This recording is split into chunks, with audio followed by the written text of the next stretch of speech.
অনন্ত মহারাজ নেতাজি সুভাষচন্দ্রকে বারবার অসম্মান করেন, সেটা তো একটা অধ্যায়। তো কালকে মমতা বন্দ্যোপাধ্যায় শ্যামবাজারে নেতাজিকে সম্মান জানাতে গেলেন, যেটা আপনারা করছেন না বলে ওনার অভিযোগ। তা ওখানে আপনারা ওনাকে চোর চোর স্লোগান দিলেন কেন? মমতা ব্যানার্জি তো নেতাজিকে নেতাজি বানিয়েছেন। দিল্লির বুকে নেতাজির মূর্তি মোদিজি স্থাপনা করেছেন, সারা বিশ্বে নিয়ে গেছেন।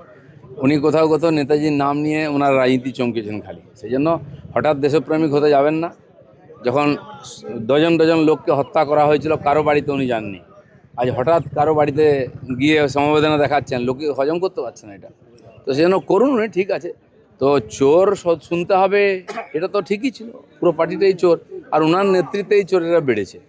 তো কেউ যদি চোর স্লোগান দেয় তাহলে অসুবিধা। জয় শ্রীরাম বললে উনি জেলে ভরে দিতেন, আর চোর শুনতে কিরম লাগছে? না, উনি প্রাক্তন মুখ্যমন্ত্রী, তার উপর উনি একজন মহিলা, উনি শ্যামবাজারে প্রাক্তন এমএলএ এমপিরাই তো জেলে গেছেন, বর্তমানটা থোড়ি না যাচ্ছে। আর এরা সব ওনার অনুপ্রেরণায় কাজ করেছে। কেউ যদি বলে থাকে শুনে নিন, একটু সহ্য করার ক্ষমতা বাড়ান। অনেকদিন সহ্য করলেন না কিছু। মানুষের মুখকে বন্ধ করবে। হাজার হাজার কোটি টাকা লুটে, 30,000 কোটি টাকা জল জীবন মিশনে চলে গেল, কারো বাড়িতে জল পৌঁছলো না। তো চোর কে? উনি তো মুখিয়া ছিলেন না। যে ইয়ে ছিল, 100 দিনের কাজের টাকা লোক পেত না, লুট হতো। আবাস যোজনার টাকা পেত না, কেন্দ্র সরকার বন্ধ করে দিয়েছিল। সে টাকাগুলো কোথায় গেছে? কে লুট করেছে? উনি তো মুখ্যমন্ত্রী ছিলেন, কোনোদিন কাউকে ধরেছেন? কোনো প্রধান ধরা পড়লে পার্টি তাকে শোকজ করতো, তার বিরুদ্ধে আইনি ব্যবস্থা কখনো হয়নি। কে শিখিয়েছে? তো চোরেদের রানী উনি, এটা তো সবাই জানে। আমি বলিনি, এটা কুণাল ঘোষ বলেছেন। তা আর যদি পাবলিক সেটা বলে তো খারাপ কি আছে? এবার হচ্ছে দেবরাজ, 5 বছরে দেবরাজের মোট সম্পত্তি 100 কোটি। বাগুইয়াটি থেকে শুরু করে কালিম্পং পর্যন্ত সব জায়গায় উনি রিসোর্ট হোটেলের মাধ্যমে বিপুল সম্পত্তি করে ফেলেছিলেন। দেখুন, পশ্চিমবাংলায় এত কোটি টাকার মালিক আগে আমরা শুনিনি। 100 কোটি 200 কোটি বাঙালি কোনোদিন শোনেনি। হ্যাঁ, আমরা জানতাম বড় বড় বিজনেস পার্টি আছে, মারোয়াড়ি আছে, তারা কোটি কোটি টাকার মালিক, তারা কলকারখানার মালিক। জানি বাঙালি কিছু না করেই কোটি কোটি টাকার মালিক। এই চমৎকারটা মমতা ব্যানার্জি করিয়েছেন। তার পার্টির বেশিরভাগ নেতাই এখন 600 কোটি টাকার মালিক। যে কেষ্টমণ্ডল, যে কোনোদিন এটা পঞ্চায়েতে বোধহয় হয়নি, সে কী করে 550 কোটি টাকার মালিক হয়? সেখানেই আরেক নেতা ধরা পড়লো, সে 350 কোটি টাকা, 400 কোটি টাকা। এখন এক একজন কাউন্সিলর, এমএলএ, এরাও 600 কোটি টাকার মালিক হয়ে গেছে। মমতা ব্যানার্জিকে অস্বীকার করতে পারবেন? এর জন্যই তোমাকে আজকে এইসব কথা শুনতে হচ্ছে। টুলু মণ্ডলের বিরুদ্ধে রেড কর্নার নোটিশ, যেহেতু গায়েব আছে, পাওয়া যাচ্ছে না, কি পাচ্ছে না আমি জানি না, কিন্তু তো নিয়ম অনুযায়ী স্বাভাবিক নোটিশ জারি হয়েছে। যদি অন্য রাষ্ট্রে চলে যায় তো সেখানকার পুলিশ তাকে খুঁজে বার করবে। ইডি তৃণমূল নেতা সব্যসাচী দত্তের তোলাবাদী 14 কোটি টাকা বাজেয়াপ্ত করলো। আমি বললাম তো, যে কোনো টিএমসির নেতার বাড়িতে যদি রেড করে 2-4 কোটি টাকা পাওয়া যাবে। কারণ এখন টাকা লুকোবারও জায়গা নেই। কোথাও পুকুরে, কোথাও বাঁশঝাড়ে, কোথাও কি বলে পাট ক্ষেতের নিচে লুকোনোর চেষ্টা হয়েছে, সেগুলোও বেরিয়ে যাচ্ছে। এত টাকা ঝেড়েছে, আর পশ্চিমবাংলাকে কাঙাল করে দিয়েছে। এরা তো এই নেতারাই করেছে। পানিহাটি শ্মশানের ফাইল খুলতেই নির্মল ঘোষ বেপা। নির্মল ঘোষ হাঁটতেই পারেন না, কোথায় আর যাবেন? আছেন কোথাও আশেপাশে। ওই এলাকাকে ত্রাস করে রেখেছিলেন উনি। আমি যখনই ওখানে যেতাম, আমাদের পার্টির লোককে কোনো প্রোগ্রাম করে দেওয়া হতো না। ওনার ছেলে জামাই এরা মিলে খুব অত্যাচার করতো লোকের উপর, সাধারণ মানুষের উপরে। জল জমতো সোদপুর এলাকায়, কেউ কিছু বলতে পারবে না।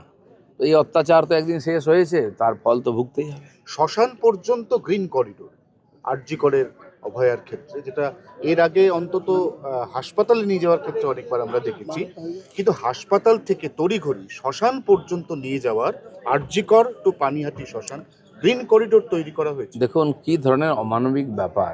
আজ মমতা ব্যানার্জিকে কেন চোর শুনতে হচ্ছে বা জুতো চপ্পল খেতে হচ্ছে? একটা ডাক্তার যে 36 ঘন্টা ডিউটি করেছে, একজন মহিলা ডাক্তার, তারপরে তার উপরে যে জঘন্য অত্যাচার করা হয়েছে, খুন করা হয়েছে, তারপরে সরকার কত অমানবিক, রাতারাতি তার বডি নিয়ে যায়, তার বাবা মাকে দেখতেও দেওয়া হয়নি। আর নান্টু ঘোষ কোথা থেকে তার অভিভাবক হয়ে গেল? সে সই করে আর গ্রিন করিডোর তৈরি করে তার বডিকে নিয়ে গিয়ে একদম জ্বালিয়ে দেওয়া হলো, তার বাবা মা জানতেও পারলো না। মমতা ব্যানার্জি সব করিয়েছেন এগুলো। আজ তো সবে শুরু হয়েছে, এটা ট্রেলার দেখছেন, আরও অনেক কিছু খেতে হবে। এবং যেই নেতারা এই কাজের সঙ্গে যুক্ত, জঘন্য অপরাধ করেছে, তারাও ওই যে ধর্ষক খুনি আরজি করে তার চেয়ে কম অপরাধী নয়। এসএসসি তো তৃণমূল জমানায় একেবারে ঘুঘুর বাসা হয়েছিল, সেইটাকে এবার ঢেলে সাজানো হচ্ছে, তাতে 3জন সন্ত তাদেরকে যোগ করা হচ্ছে এবার সেই এসএসসিতে। রামকৃষ্ণ মিশনের সন্তরা, আজ রামকৃষ্ণ মিশনের যে স্কুল কলেজ চলে, যে কোনো স্কুল কলেজের চেয়ে ভালো। শিক্ষা ব্যবস্থা খ্রিস্টান মিশনারিরা দেশে চালাতো, তার প্যারালাল হিসাবে রামকৃষ্ণ মিশন এখানে নয়, নাগাল্যান্ড, মণিপুর পর্যন্ত, পাহাড়ি এলাকায় পর্যন্ত গরিব সাধারণ ট্রাইবেলদের মধ্যে শিক্ষার আলো পৌঁছে দিয়েছেন। সেখানে শিক্ষা এবং তার যারা প্রিন্সিপাল আছেন তারা এমনি খালি সাধু নয়, তারা সাধুর বেশে একজন তপস্বী, এবং তারা হচ্ছেন শিক্ষার বিশেষভাবে আর শিক্ষাব্রতী। সেই সব লোককে নিয়ে আসা উচিত, যারা কোনো দলে নয়, যারা কোনো দুর্নীতিতে নন, সবাইকে সমান দেখেন, তপস্বী। সেই সব লোক যখন সামনে আসবে, ভারতের উদ্ধার হবে। আজ বিধানসভায় বিশেষ অধিবেশন, 21,000 কোটি টাকা প্রসূতিতে দেওয়া হবে। আমাদের সরকার যে আর ঘোষণা করেছে সেগুলো যথাসময়ে আমরা ডেলিভার করছি, আর সমস্ত সুবিধা এখানকার মানুষ পাবেন যেগুলো একদিন বঞ্চিত ছিল মানুষ। আজকে তিরঙ্গা যাত্রা শুরু করলেন। দেখুন, এক সপ্তাহ ধরে তিরঙ্গা যাত্রা চলছে, 15 তারিখ অবধি চলবে। তো গ্রামে গঞ্জে শহরে সব জায়গায় তিরঙ্গা যাত্রা হচ্ছে। এখানে পার্কেতে বহু লোক বেড়াতে ব্যায়াম করতে আসেন প্রতিদিন। সারা বছর আমরা বহু অনুষ্ঠান, বিজয়া, দীপাবলি, ঈদ সবই হয় এখানে, এবং অন্যান্য সামাজিক ধার্মিক বিভিন্ন অনুষ্ঠান হয়। তো আজকে আমরা এখানেও সবাইকে নিয়ে তিরঙ্গা যাত্রা করলাম। সারা ভারতবর্ষের সঙ্গে পশ্চিমবাংলায়ও স্বাধীনতা দিবসকে নিয়ে খুব উন্মাদনা শুরু হয়ে গেছে। বিধানসভায় আরো দুটো বিলের কথা বলা আছে। বিধানসভাতে বিশেষ অধিবেশন একটা হবে, যে বিদ্যুৎ নিয়ে ক্যাগ রিপোর্ট পেশ, আর একটা হচ্ছে বিশেষ অধিবেশনে কলকাতা ও হাওড়া পুরসভার ওয়ার্ড বৃদ্ধি নিয়ে বিল আনা হবে। আজকেই অধিবেশন আছে, বিশেষ অধিবেশন। এই সমস্ত বিল আসবে, পাস করা হবে।